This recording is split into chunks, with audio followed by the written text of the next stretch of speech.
like that.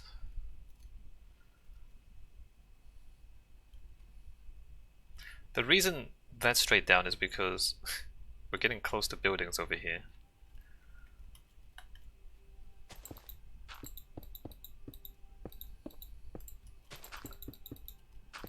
I don't want this thing literally demolishing these houses.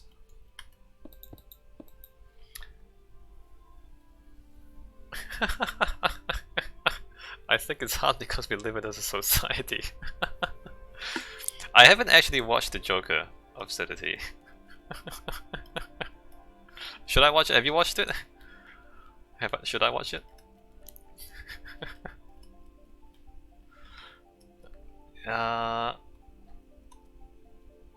Let's see, so underneath that,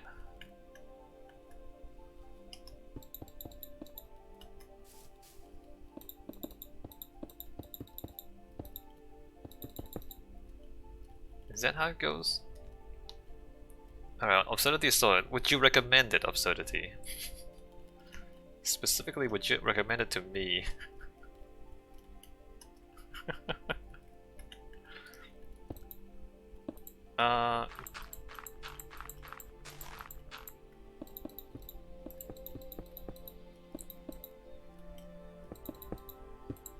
Let's see, that goes to there.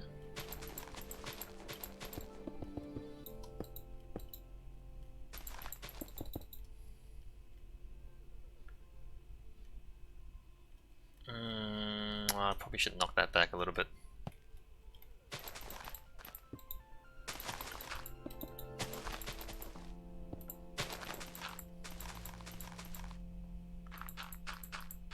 Maybe I shouldn't have knocked that back, in hindsight.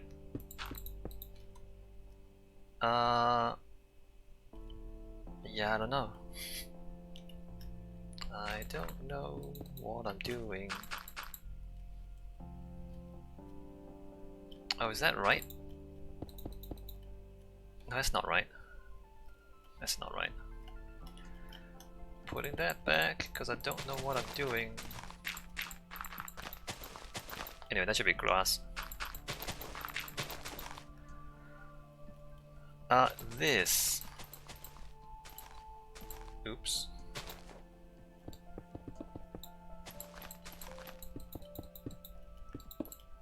That should be cobble. That should be cobble.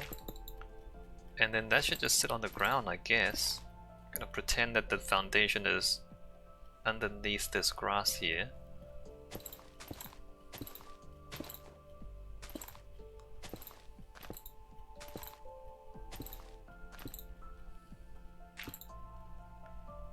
Which, I mean, that's a problem.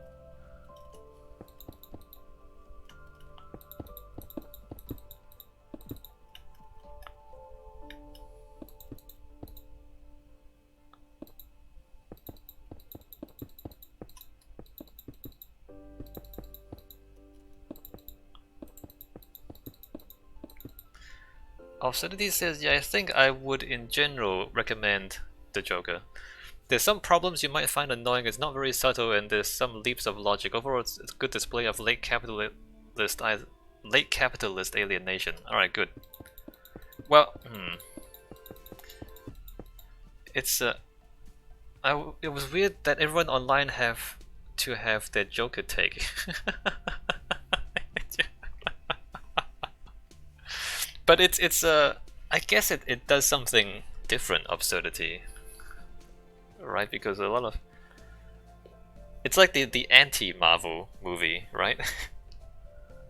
Or maybe it's what the Batman stuff is trying to do, except that it didn't work. Ben Affleck's Batman.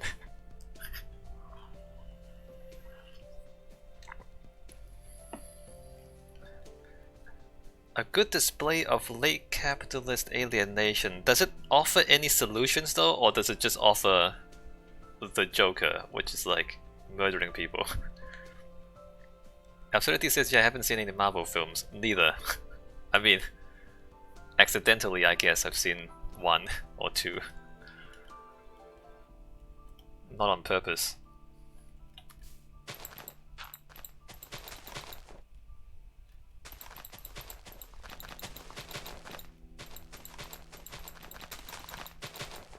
No solution, says Absurdity. Well, maybe that's the problem with the film.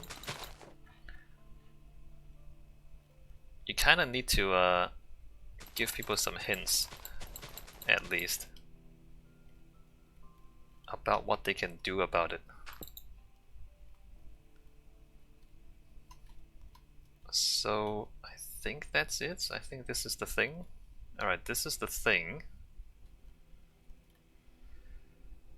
And then I guess I just make these staircases come down. Man, do I really want the staircases to also be curvy and diagonal?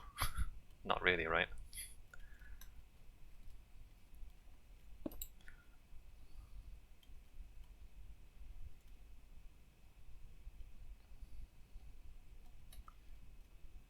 Let's try and keep this simple.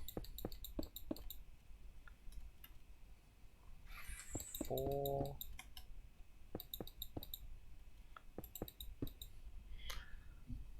Obscenities. Harvard says Marvel movies are good because they're opposite of DC. They're optimistic. DC and some of the TV Marvel, to be honest, are too dark and pessimistic to be enjoyable for me. I mean, yeah, you're right, Harvard, but they're not meant to be enjoyed. They're meant to make you feel bad. Obscenity says, what can you do about it? Socialist revolution or just vote for a policy wonk? Howard says, thinking Joker, Jessica Jones, etc. I mean, Harvard, yeah. I mean, the optimism versus the pessimism, you're spot on. But sometimes when you're like too optimistic, it becomes implausible. Anyway, I'm not taking sides or anything. I'm just talking. What can you do about its absurdity? Well, yeah, I mean, it's basically a socialist revolution. Basically, you need to take the money away from the rich people and give it to the poor people. Because you know, late capitalism, you guys have played Monopoly before, right? The board game, Monopoly. The thing with Monopoly is a simulation of a capitalist system. But the thing about a monopoly is everybody starts off with the same amount of money. Eventually, because of capitalism, all the money flows towards one person. And then when that happens, the game ends. So the game works because the game ends when you get to late capitalism. In the real world, we are now at late capitalism. But the real capitalism doesn't end, it just drags on and on and on and on. And imagine if you, instead of ending the game of Monopoly, once one person has all the money, you just keep playing. But only one person has money and nobody has any money. That's what the current situation is like. It's like instead of just ending the game and starting over, which would be fun, you just drag the game out, even though you've already won. And so then nobody has fun. Absurdity says, in reality, the game should end with everyone but one in debtor's prison. but then, like, but even then, it's kind of not fun. Like, if you're playing like, the Monopoly game and you have all the money and everybody just in prison, it's not really that much fun to play by yourself as either. You know what I mean? But the solution in the game is that you end the game, and then you start a new one by dividing up the money again, and giving everybody the same start, and then starting again. So, and this is what a revolution is, in a way. In the real world, a revolution is you guillotine all the rich people, you take all their money, you kind of just spread it around, and then you start again.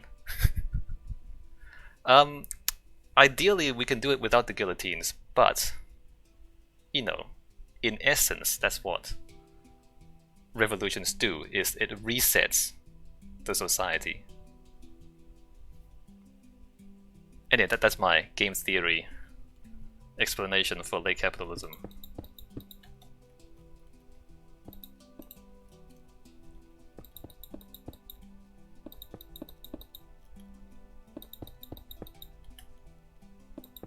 guess what I'm trying to say is one way or the other, you need to let everyone play the game. You can't just like shut people out of the game. Because if you do that, then there is no game, right? There is no capitalism if you just shut people out.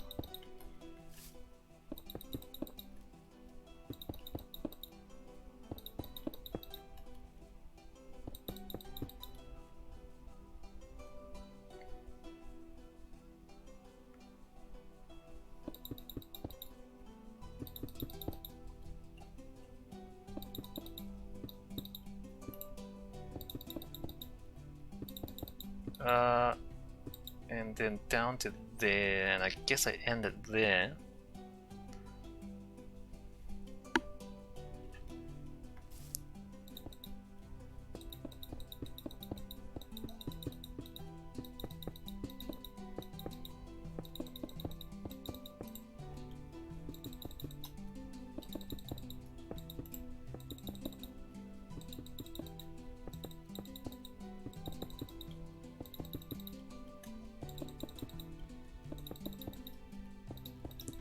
One way to do it in the real world, to reset is if you have like a very high estate tax, or even just 100% estate tax, so that even if one person wins, they can't drag the game out any longer than their lifetime.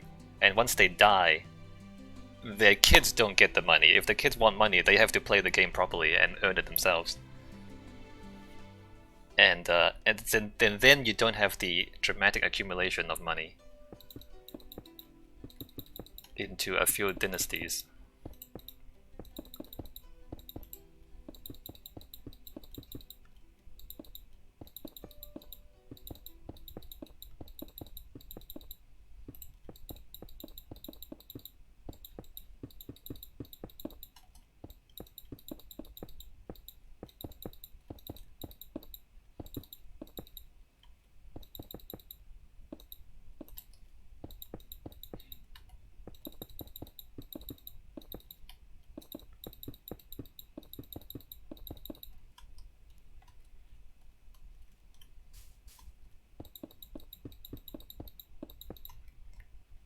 Staircase.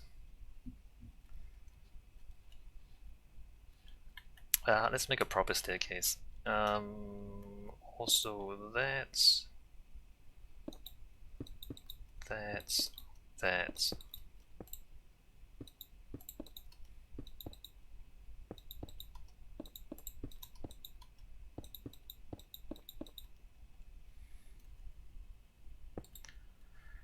Absurdities is how should society be organized after a revolution, though?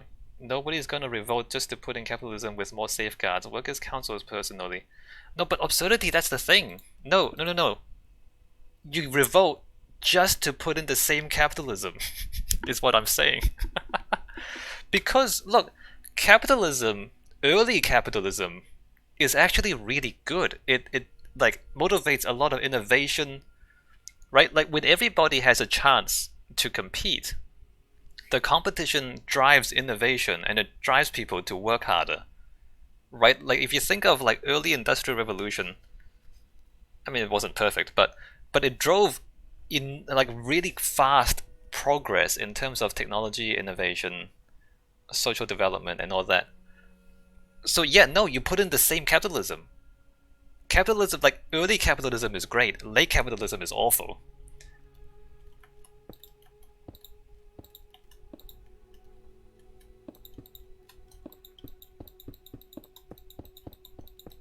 Just like Monopoly, right? As a game, Monopoly is fine. Like you can just keep playing over and over and over again. It's still a fun game. It's just that you don't try to keep playing when the game's over. Like you start a new game.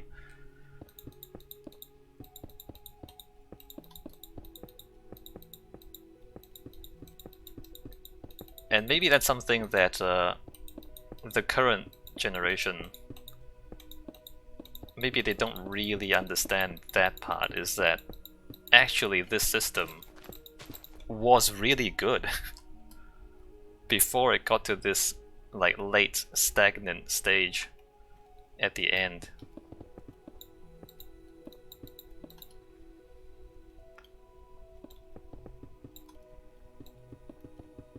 stagnation.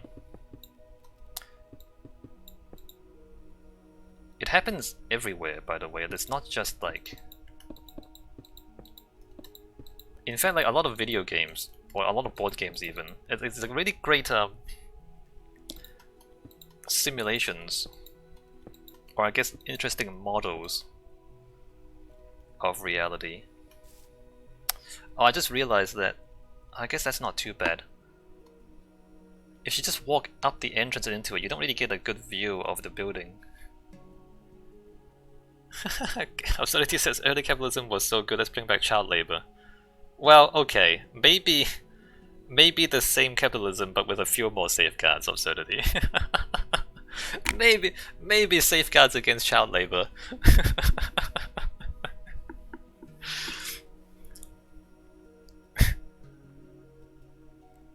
I mean, I didn't say it was perfect. I said it wasn't perfect. But it did spur innovation. 1, 2, 3, 4. Alright, and then we go down here.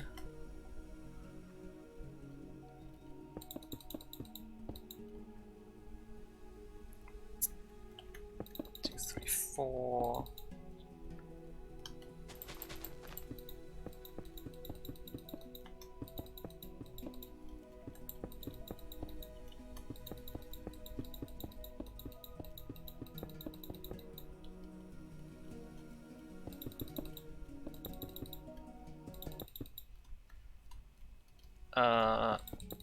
That and then slabs.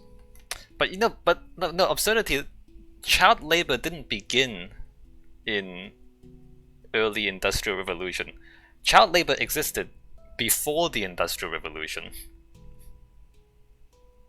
It's just that the Industrial Revolution made it worse because of the the concentration and the intensification of labor. You know, like before the Industrial Revolution, kids didn't really have school to go to. They just kind of get put to work on the fields.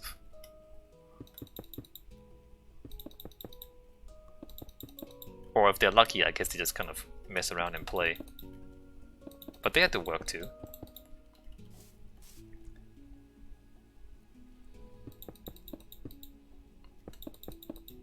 Capitalism didn't invent child labor, although it did exploit it.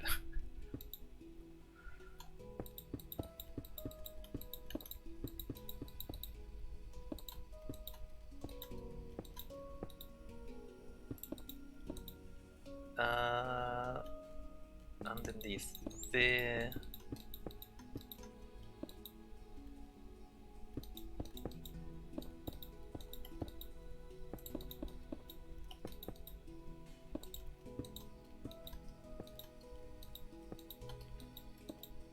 Alright, so we got some foundations and entrances, kind of.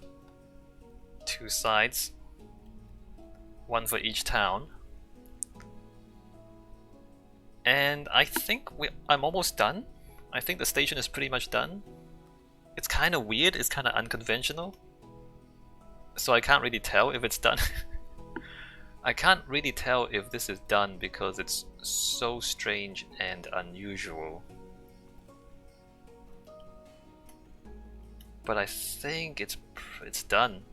Lighting is the last thing, but I might do that when I come back next week. Time set midnight.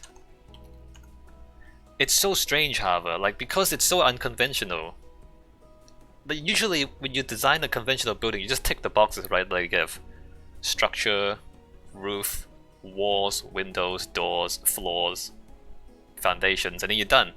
But then here, like there's no boxes to tick because everything is curved, so there's no boxes. Alright, when I come back next week, I consider lighting, like ground level lighting, and then we do the tracks. Alright, see you next video. It does look good, I do agree, however.